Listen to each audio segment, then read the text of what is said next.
Alors, merci pour l'invitation. Alors, avec un petit peu de mauvaise foi, mais vous allez être fourni en mauvaise foi, surtout dans la partie d'Anthony. Mais je commencerai par dire que j'étais assez surpris par le sujet, parce que je m'étonne encore que l'échographie fasse part d'une controverse aujourd'hui. Et finalement, je m'inquiète un peu pour Anthony et pour sa présentation, mais sachez que les Clermontois ont l'habitude de ce genre de situation. Les amateurs de rugby connaissent très très bien ça. La première chose que je suis allé voir finalement, c'est les recommandations. Et donc pour les gens qui avaient encore des inquiétudes ou des questions, dans toutes les situations cliniques aujourd'hui, dans la maladie de Crohn, dans la rectocolite hémorragique, c'est vrai, que ce soit au diagnostic, que ce soit pour évaluer la réponse au traitement, quand vous avez un malade qui fait une poussée, pour évaluer, confirmer l'absence d'activité, ou en post-opératoire, les recommandations qu'on a aujourd'hui, qui sont nos recommandations écho, disent qu'on peut utiliser l'échographie. Alors finalement, vous savez que c'est le dada d'Anthony, Guillaume l'a rappelé, je vais faire un peu un parallèle entre l'échographie et l'entéro-IRM, que je suis sûr vous utilisez beaucoup dans votre pratique. Et probablement la première chose qui va être dite, c'est que l'échographie, elle n'est pas performante ou qu'elle est moins performante que notre gold standard. Alors on peut regarder les résultats de l'étude métrique, qui est une étude prospective anglaise, méthodologiquement très bien faite. Et c'est vrai qu'il y a une différence significative sur la performance de ces examens au profit de l'IRM. Et quand on regarde un peu plus précisément, ces différences elles sont surtout liées sur l'évaluation de l'extension de la maladie et non pas sur des différences de détection de l'activité de la maladie. Et je suis sûr qu'aujourd'hui, vous prenez vos décisions thérapeutiques plutôt sur le fait que la maladie elle est active ou non, plutôt que sur un nombre de centimètres de segments malades. Et donc moi, ma conclusion plutôt pour cette étude métrique, c'est que l'échographie du tube digestif et l'entéro-IRM sont deux très bons examens pour détecter l'activité de la maladie dans la maladie de Crohn. Et finalement, quand on regarde des revues systématiques de la littérature, des méta-analyses, toutes les données poolées, globalement, l'échographie, en termes de performance pour détecter l'activité de la maladie versus IRM, c'est tout à fait similaire. L'autre élément, c'est qu'avec l'IRM, est-ce que vous faites des IRM dans la rectocolite hémorragique aujourd'hui? Je suis sûr que non. Et dans la rectocolite hémorragique, c'est vraiment un outil que vous pouvez utiliser. Les recommandations maintenant nous le disent. On a des études prospectives à haut niveau de preuve qui nous disent clairement, on peut rediscuter de la rectite dans un second temps, et je pense qu'Anthony va en parler, mais dans toutes les maladies coliques gauche, les maladies pancoliques, quand on compare par un gold standard qui est la rectosigmoïdoscopie ou la coloscopie complète, et vous voyez les chiffres aujourd'hui qui sont excellents et qui permettent, je pense, de prendre des décisions thérapeutiques. L'autre élément, et c'est une critique qu'on fait souvent de l'échographie, c'est la reproductibilité ou le caractère opérateur dépendant. Alors on va revenir sur notre étude métrique, parce que les IRM étaient relus et les échographies étaient relues. Et vous pouvez voir ici, alors c'est en petit, je suis désolé, les concordances entre les opérateurs ici, qui sont des radiologues, pour lire les IRM. Quand on compare finalement avec l'échographie, dans l'étude métrique, pour détecter l'activité de la maladie, la concordance entre deux lecteurs d'imagerie elle était meilleure pour l'échographie que pour l'IRM. Donc cette notion-là, on peut aussi la remettre en question. Autre élément, et c'est le point fort de l'échographie, je trouve, c'est dans ces situations cliniques. Vous avez un patient que vous suivez depuis longtemps, vous savez qu'il a atteint une cicatrisation muqueuse, il est sous un traitement quel qu'il soit, et il vient parce qu'il a des symptômes digestifs.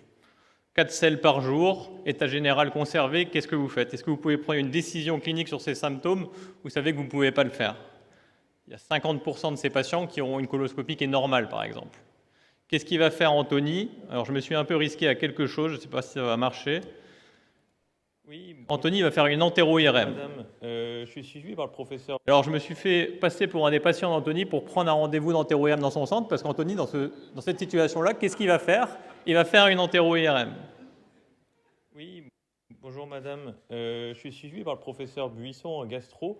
J'ai besoin de faire une entéro-IRM, j'aurais voulu savoir vos délais d'entéro-IRM. Il faut déjà qu'on ait la demande d'examen. Ouais. Je ne sais pas si c'est vous qui l'avez ou nous. C'est moi qui l'ai. Voilà, et on doit être à 2 mois et demi à peu près. Ok. Et Donc la patiente d'Anthony, bonjour madame, je suis suivi par le elle va professeur attendre un petit peu de Buisson, temps. gastro.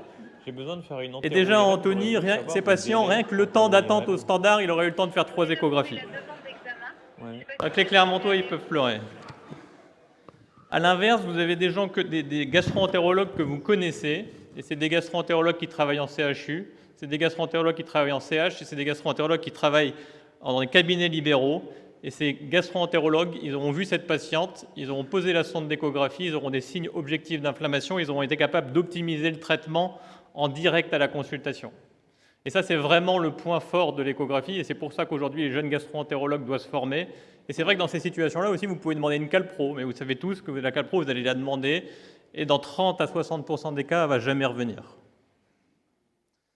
L'autre élément, l'acceptabilité, je vais passer très vite. Toutes les études, elles vont dans le même sens. L'échographie est l'examen complémentaire au cours des MICI qui est le mieux accepté pour les patients. L'auteur de cette étude est Anthony Buisson. Voilà comment on fait une entéro-IRM, délai, le jeûne, le produit de distension intestinale que les malades détestent, parfois des agents antipéristaltiques, beaucoup de temps passé à l'hôpital. Et ça, c'est vraiment la différence d'acceptabilité avec l'écho, où les patients ne viennent même plus à jeun, où il n'y a pas de produit de contraste et pas d'ingestion orale. Alors, on peut parler du coût, mais bon, on va passer vite. Et le dernier point, c'est que l'échographie, et tous les gens qui font beaucoup d'échographie vous le diront, c'est un moment d'échange particulier avec le patient, où on va pouvoir discuter, et le malade aussi, il va voir son tube digestif, des fois, vous connaissez ça avec la calprotectine, où le malade, il vous demande son taux de calprotectine qui suit dans le temps, et bien avec son épaisseur pariétale aussi, il va la suivre lors de ses échographies. Et il y a des études qui montrent que les patients qui sont suivis en échographie, ils connaissent mieux leur maladie et ils ont probablement une meilleure observance thérapeutique. Donc finalement, l'échographie, on peut l'utiliser tout le temps au cours des MICI. Dans la stratégie que vous connaissez aujourd'hui de prise en charge de la maladie de Crohn et probablement de la rectocolite hémorragique, l'intervention précoce, le treat to target, le contrôle serré et la communication avec le patient. Et dans ce contexte, et Guillaume l'a rappelé tout à l'heure, on peut l'utiliser aussi pour évaluer la cicatrisation transmurale qui sera probablement un objectif thérapeutique dans le futur. Et en plus, l'avenir va encore dans notre sens, puisqu'on aura bientôt des échographes de poche qui permettront en consultation de faire ces échographies et probablement aussi de diminuer le coût des appareils. Donc juste en conclusion, l'échographie, elle est performante pour évaluer l'activité de la maladie, elle est facile et rapide à effectuer, elle peut être réalisée au cours d'une consultation, aucune préparation, on peut la répéter à l'infini dans le contexte de contrôle serré et de treat to target, c'est très important. Le coût est très faible, on peut examiner autre chose que le tube, on peut faire des examens en temps réel, et notamment dans les contextes d'obstruction, etc. Ça peut être très intéressant, il n'y a aucune irradiation, et quelque chose qu'on ne connaît pas bien, mais qui est très important, il y a un intérêt pédagogique et un échange particulier avec son patient. Je vous remercie.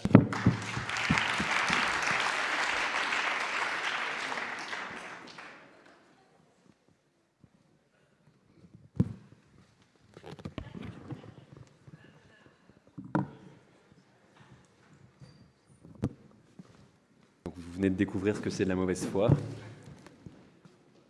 Je rappelle que l'ASM Clermont-Auvergne a gagné 2 boucliers de Brennus. Et vous savez ce qu'on dit à Clermont, c'est une de perdue et 10 de retrouvée, ça ne marche pas en rugby.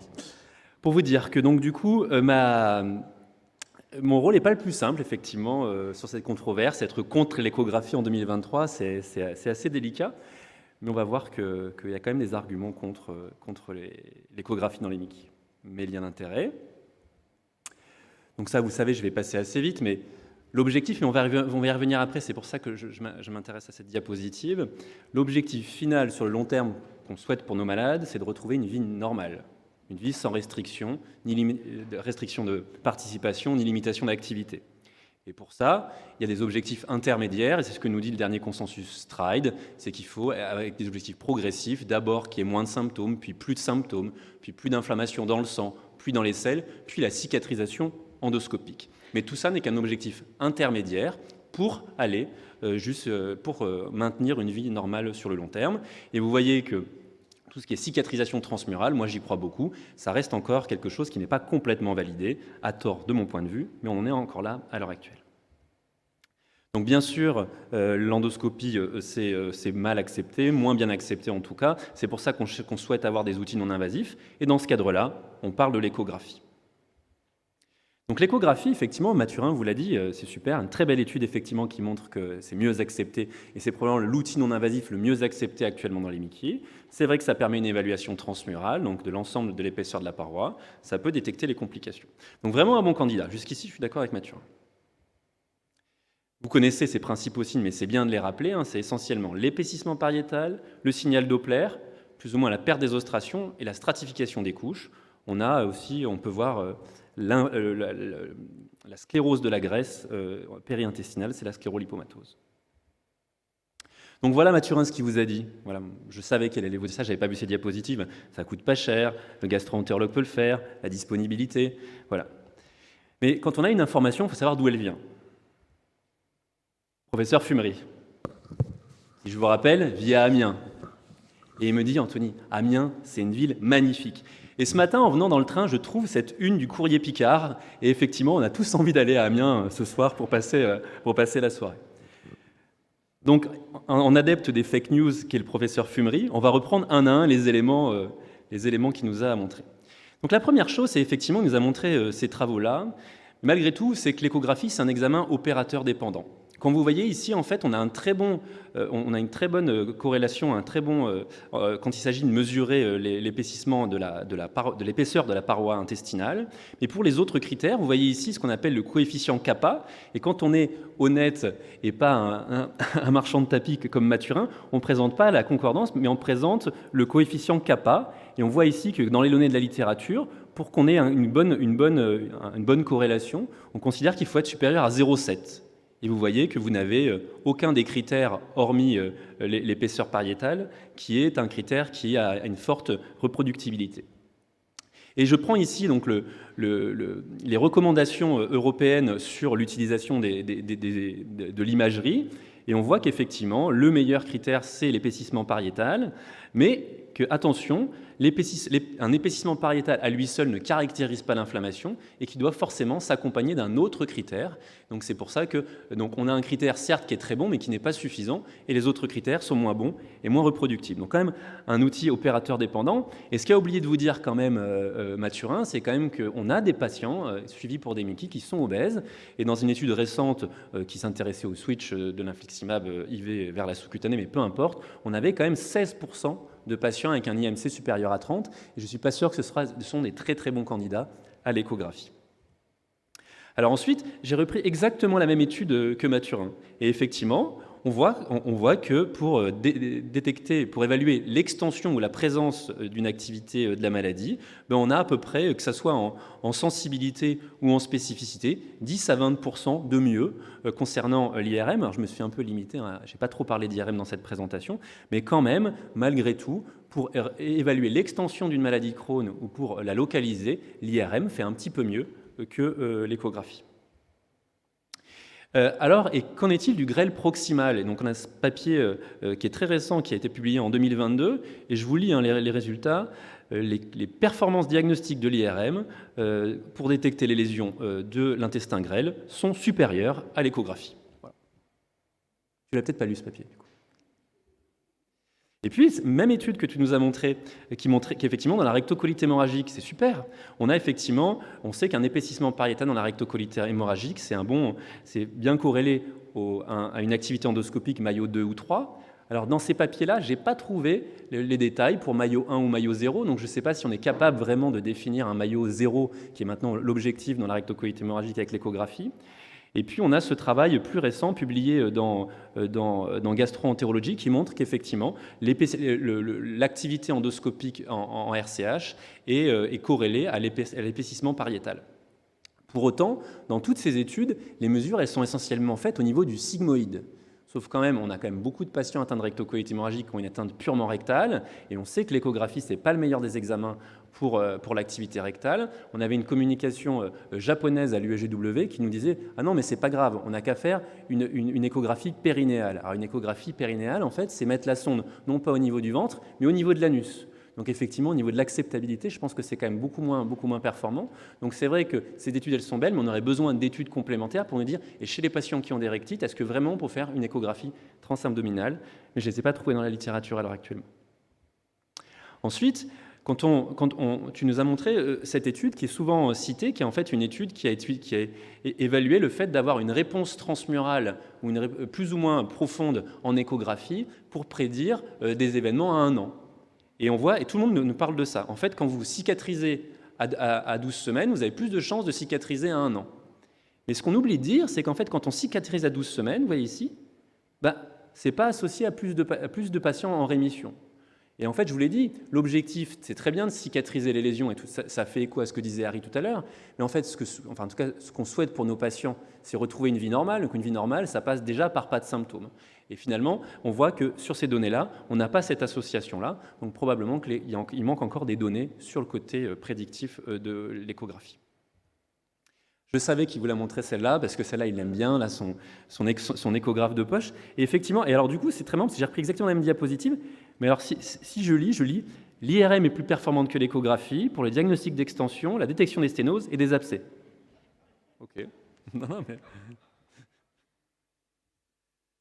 Alors bien sûr, la réponse, il y a des données quand même encourageantes avec l'échographie qui montrent que quand on a une réponse échographique, on a moins de chances d'être opéré, moins de chances d'être hospitalisé. Pour ça, il y a des travaux qui sont en cours, et le GTED porte via le projet Trench une définition de la cicatrisation transmurale, un projet de définition de la cicatrisation transmurale en échographie, et Mathurin et moi, nous avons la chance d'y participer. L'autre question, c'est, oui, d'accord, on parle de la maladie de Crohn, mais l'échographie, ok, dans l'iléon terminal, mais dans le côlon, il y a quand même des zones qui sont moins accessibles. Alors ces travaux-là, dans des centres experts allemands, montrent qu'effectivement, on voit de l'activité inflammatoire en échographie au niveau du côlon et que ça peut s'améliorer sous traitement. Et puis vous avez cette tentative d'implémentation du treat to target de l'échographie, c'est l'étude Stardust que vous connaissez, et on voit qu'effectivement, ça avait été possible, donc probablement que c'est possible d'implémenter l'échographie dans le treat to target. Quelque chose je pensais que tu le dirais, mais effectivement, parfois on me dit l'échographie, mais pourquoi pas en post-opératoire de la maladie de Crohn. Vous savez, à 6 mois, actuellement, la référence après la chirurgie, c'est de faire une coloscopie avec l'indice de Rutgers, parce que c'est quelque chose qui est fortement prédictif du risque de récidive post-opératoire. Et on a ici un travail publié en 2022, c'est le groupe italien d'Emichi qui a publié ça, et ce qu'on voit, c'est que quand on a un épaississement pariétal à plus de 3 mm à 6 mois, c'est fortement, c'est une valeur prédictive positive, donc c'est associé au risque de rechute endoscopique. Pareil pour la calprotectine, et quand on compare les deux, effectivement, c'est plutôt associé. Mais on a quand même, si on regarde bien, dans l'association, et si ça veut bien, ici, donc quand on a le fait d'avoir une échographie normale et une calprotectine fécale normale, on élimine une récidive que 7 fois sur 10, donc on manque 3 patients sur 10. Et quand on connaît ici le côté très prédictif de l'indice de Rutgers, je vous rappelle que quand on a des lésions, on a au moins 40% de risque d'avoir des symptômes dans les 5 ans, voire plus de 80%, on voit que l'échographie ne peut pas suppléer la coloscopie à l'heure actuelle dans cette situation-là. Alors, je suis quand même sport, parce que du coup, effectivement, on fait un peu d'échographie quand même à Clermont-Ferrand. Et donc ça, c'est un travail qu'on a soumis récemment et qu'on présentera au GIFOD. C'est ma jeune collègue qui s'est lancée dans l'échographie. Elle avait eu 2 séances de formation par un radiologue, et puis elle s'est lancée. Et en fait, ce qu'on voit ici, donc on a fait en même temps, on a à peu près une 60aine de patients qui ont eu échographie et calprotectine. Et ça, c'est le temps passé à réaliser l'examen. Et on voit que du coup, au début, on met entre 25 et 40 minutes. Et puis, il y a ce que j'appelle l'échographie magique, qui visiblement est la 24e. Et on voit qu'après, on a globalement un plateau et qu'on met environ une 15aine de minutes pour réaliser les examens. Donc on voit qu'il faut après entre 20 et 30 examens pour avoir un rythme régulier. Et comme je suis fair-play, je montre que du coup, les performances de l'échographie, elles n'ont pas varié au cours du temps, c'est-à-dire que très vite, donc oui, elle mettait plus de temps, mais qu'en gros, les performances étaient relativement constantes, donc c'est probablement assez facilement implémentable dans les centres. Alors, du coup, voilà, il y a des pour, il y a des moins. Et en fait, finalement, la question qu'on m'a posée n'était peut-être pas la bonne, c'est pas est-ce qu'on est contre l'échographie, mais c'est la façon dont on doit utiliser cet outil. Et en fait, pour moi, la question fondamentale, c'est quelle est la place pour l'échographie. Bien sûr, on est tous convaincus, même avec toute la mauvaise foi que je peux mettre, qu'il y a quand même une place pour l'échographie. La question, c'est laquelle? Est-ce que l'échographie, c'est quelque chose qui va remplacer quelque chose comme la calprotectine, c'est-à-dire qui est capable de nous dire oui, il y a de l'inflammation, non, il n'y a pas d'inflammation, et c'est ce qu'a dit tout à l'heure Mathurin, et là je pense qu'on a des données pour dire qu'effectivement on est capable de détecter une maladie active, pas active, et donc finalement ça complète le bras du clinicien, hein, c'est une façon d'avoir un monitoring serré, une évaluation objective de l'inflammation quand on voit les patients en consultation. Ou est-ce que c'est plus quelque chose IRM-like, où là on va vouloir avoir une définition plus fine des lésions, avec notamment une évaluation de l'atmosphère péri-intestinale, avec des données un peu plus précises, plus reproductives, et rechercher les complications. Et là, je suis moins convaincu. En gros, l'échographie fait quand même moins bien que l'IRM dans ces cas-là. Est-ce que l'échographie pourra remplacer l'un, pourra remplacer l'autre, pourra remplacer les deux? On ne le sait pas encore, et c'est tout l'intérêt de l'étude DEEPER, dont vous a parlé tout à l'heure Guillaume Bouguin, avec une sous-étude qui est l'étude DEEPER Echo. Je remercie au passage le laboratoire AVI qui finance cette sous-étude, qui va chercher à identifier la place de l'échographie. Est-ce que c'est une étude de treat to target avec une intervention thérapeutique, et on va voir si l'échographie nous aurait donné la même information que la calprotectine fécale seule, que l'IRM seul, ou que le couple. Et cette étude nous permettra donc de répondre à cette question. Donc pour conclure, oui, l'échographie est un outil très bien accepté, ça on ne peut pas le nier. Pour autant, et c'est ce que je veux dire, c'est qu'on n'a pas à être contre l'échographie, mais il faut en connaître ses performances et ses limites. On a encore des difficultés à définir la réponse thérapeutique ou la cicatrisation transmurale en échographie. Et le plus important, c'est de définir assez rapidement dans les études la place de l'échographie en pratique. Et je vous remercie.